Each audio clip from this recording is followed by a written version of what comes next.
Hello दोस्तों, नमस्कार। स्वागत है एक बार फिर से बेताल पच्चीसी की एक और नई कहानी में। ये है हमारी 16वीं कहानी, जिसका नाम है स्वार्थ का महत्व। तो आइए देखते हैं कैसी है ये कहानी। आप सभी से मेरा एक अनुरोध है कि अगर कहानी अच्छी लगे तो लाइक शेयर जरूर कीजिएगा। तो आइए सुनते हैं कैसी है कहानी। शव को लाने के लिए राजा विक्रमादित्य फिर से शमशान में पहुंचे। उन्होंने वृक्ष की शाखा से शव को नीचे उतारा और पहले की तरह उसे कंधे पर डालकर मौन भाव से अपनी मंजिल की ओर चल पड़े। रास्ते में शव में स्थित बेताल फिर से बोला, राजन, इस आधी रात के समय इस भयावह शमशान में आपको इतना कष्ट उठाते देखकर मुझे लगता है कि आप किसी महान कार्य को साधने का प्रयास कर रहे हैं। खैर, अपनी बात को स्पष्ट करने के लिए मैं आपको एक व्यापारी की कहानी सुनाता हूँ। यह कहकर बेताल ने विक्रमादित्य को यह कहानी सुनाना शुरू की। बहुत समय पहले हरिपुर नामक नगर में चित्रगुप्त नाम का एक व्यापारी रहता था। हर किसी का सम्मान करना और उसके स्वभाव में शामिल था। उसके स्वभाव का उसके बंधु बांधव सदैव नाजायज फायदा उठाते थे। वे सब स्वार्थी प्रवृत्ति के थे और किसी न किसी तरह से चित्रगुप्त को बातों में फंसाकर या ठग कर उससे अधिक धन ऐंठने की फिराक में रहते थे। इस प्रकार समय बीतता गया।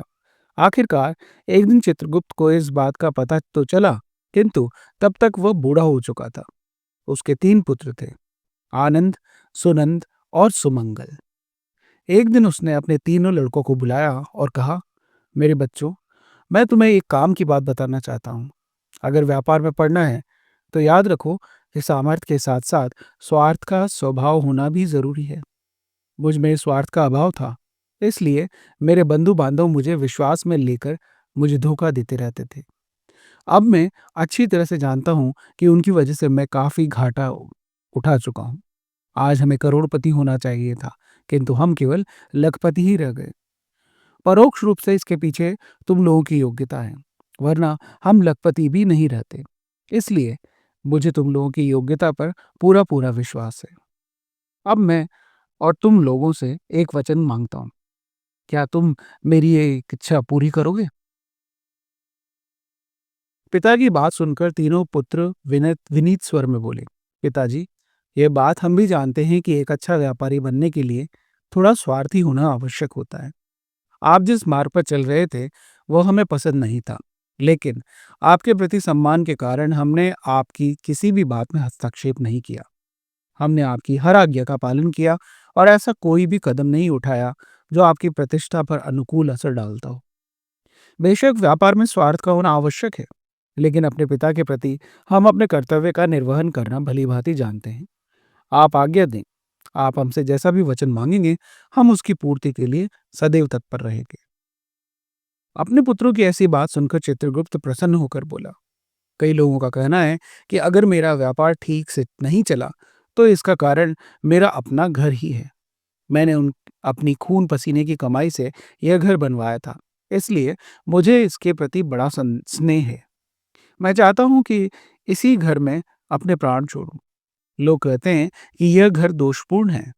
यह सुनकर मुझे बहुत दुख होता है।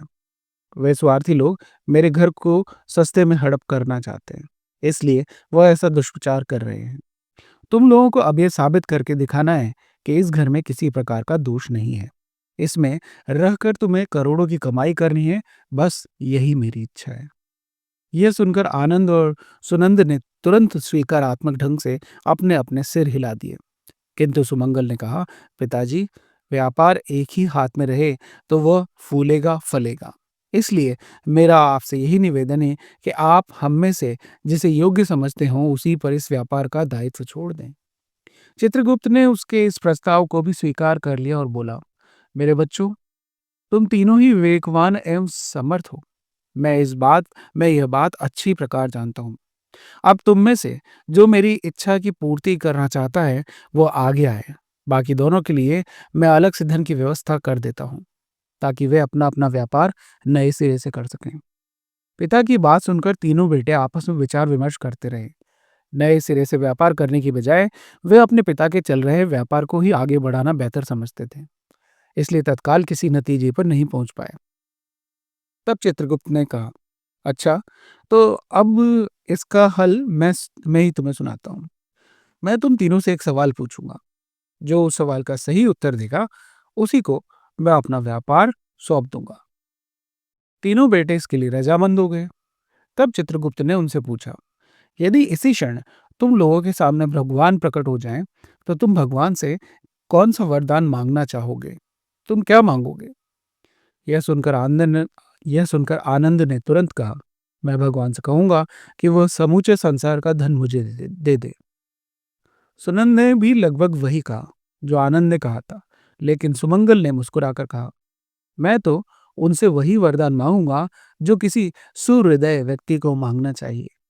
चित्रगुप्त ने उत्कंठित स्वर में पूछा, अच्छा, भला बताओ तो, क्या है वो? सुमंगल ने बिना किसी हिचकिचाहट के शांत स्वर में कहा, यही कि विश्व के सारे मानव सुख शांति से रहें और समृद्धि पाएं, वे स्वस्थ रहें और सौभाग्यशाली बने। सुमंगल की बातें सुनकर आनंद और सुनंद ठहाका मारकर हंस पड़े। उन्हें हंसता देखकर चित्रगुप्त कुछ देर सोचता रहा। फिर सुमंगल की प्रशंसा करते हुए उसने व्यापार की जिम्मेदारी उसे सौंप दी। यह देखकर आनंद और सुनंद भौचक्के रह गए। तब चित्रगुप्त ने उससे कहा, तुम तीनों ही भाई व्यापार के मामले में खूब सामर्थ्य रखते हो, इसलिए इस विषय में मुझे तुमसे किसी प्रकार का सवाल करने की जरूरत नहीं थी, क्योंकि मैं तुम्हें बचपन से ही देखता आ रहा हूँ। मैंने तुमसे आरंभ में ही कहा था कि व्यापार के साथ साथ व्यक्ति को थोड़े स्वार्थ की भी आवश्यकता होती है, लेकिन किसी के स्वार्थ को पहचानना कोई आसान काम नहीं होता। ऐसे में सवालों के जवाब आपके सामने जब आएंगे, तब किसी के स्वार्थ का पता चलेगा। तुम दोनों से बढ़कर होशियार स्वार्थी निकला तुम्हारा भाई सुमंगल, इसलिए मैं अपने व्यापार का दायित्व उसी पर छोड़ रहा हूँ। यह सुनकर यह कहानी समाप्त कर बेताल बोला। लेकिन बेताल ने क्या कहा, उस सुनने से पहले मैं आपसे अनुरोध करूंगा कि अगर कहानी अच्छी लगी हो तो लाइक कीजिएगा, और कहानी के बाद इसे शेयर और सब्सक्राइब चैनल को सब्सक्राइब भी कीजिएगा।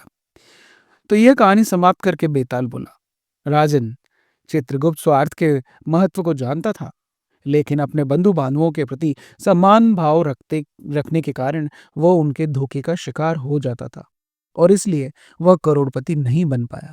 उसकी मेहनत से बनवाए हुए मकान को कुछ लोगों ने दोषपूर्ण करार देकर उसे यूं ही हड़प जाने की कोशिश की। चित्रगुप्त बूढ़ा तो हो ही चुका था, लेकिन करोड़पति बनने की इच्छा उसके मन में अब भी बाकी थी। ऐसी स्थिति में वह अपना व्यापार एक विवेकवान और समर्थ व्यक्ति के हाथों में सौंपना चाहता था, ताकि सब कुछ सुरक्षित रहे और उसके करोड़पति बनने का सपना धूमिल न हो जाए। पर इस इच्छा पर इस इच्छा की पूर्ति के लिए स्वार्थहीनता सुमंगल को वो सारी जिम्मेदारी सौंप देना क्या मूर्खता नहीं कहलाएगी?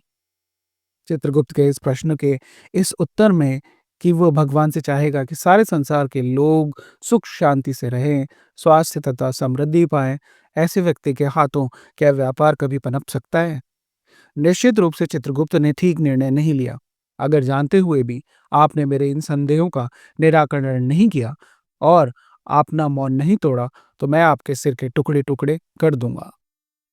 यह सुनकर मजबूरन राजा विक्रमादित्य को अपना मौन भंग करना पड़ा, और वो बोले, बेताल, जिंदगी व्यतीत करने के लिए लोग अवसर वो अपनी शक्ति के अनुरूप अलग अलग व्यवस्था चुनते हैं, इसलिए सबके अनुभव एक जैसे नहीं होते। उनके निर्णय भी इसी प्रकार उनकी मनस्थिति और विचारों की गहराई पर निर्भर करते हैं। चित्रगुप्त ने अपने अनुभव के आधार पर यह जान लिया था कि किसी व्यापारी के लिए सामर्थ्य रखने के साथ साथ स्वार्थी होना भी जरूरी है। उसके बेटों ने उसके प्रश्न के जो उत्तर दिए, उन्हें सुनकर चित्रगुप्त को पता चल गया था कि उनके तीनों बेटे एक से बढ़कर एक स्वार्थी हैं। लेकिन स्वार्थी के लिए यह भी जरूरी है कि उसके स्वार्थ के बारे में किसी को कुछ पता न चले। उसके दोनों बेटे यहाँ मात खा गए।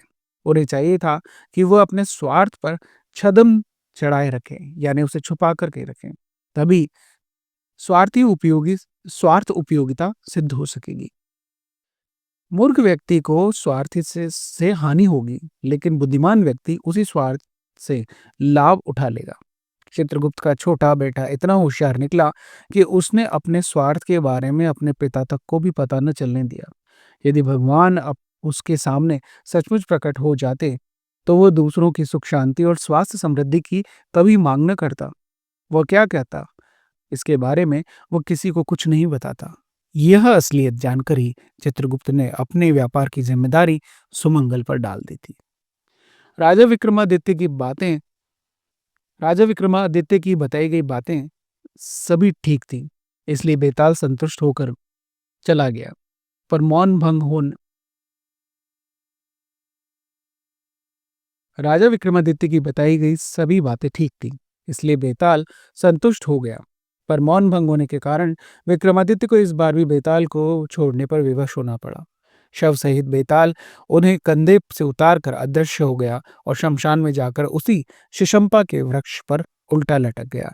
और एक बार फिर से विक्रम उस बेताल से दूर हो गए। राजा विक्रमादित्य उस बेताल को अपने पास नहीं रख सके और न उसे उस योगी के पास ले जा सके। तो कैसी लगी मित्रों ये कहानी? आशा करता हूँ आप अपनी पसंद, अपने विचारों को कमेंट्स और लाइक के ज़रिए ज़रूर बताएँगे और अनुग्रह करता हूँ कि आप इसे शेयर करें, चैनल को सब्सक्राइब करें ताकि मैं और अच्छी-अच्छी कहानी आपके लिए ला सकूँ। तो आज के लिए इतना ही, मिलते हैं अगले वीडियो में, तब तक के लिए जय सिया राम, राधे राधे।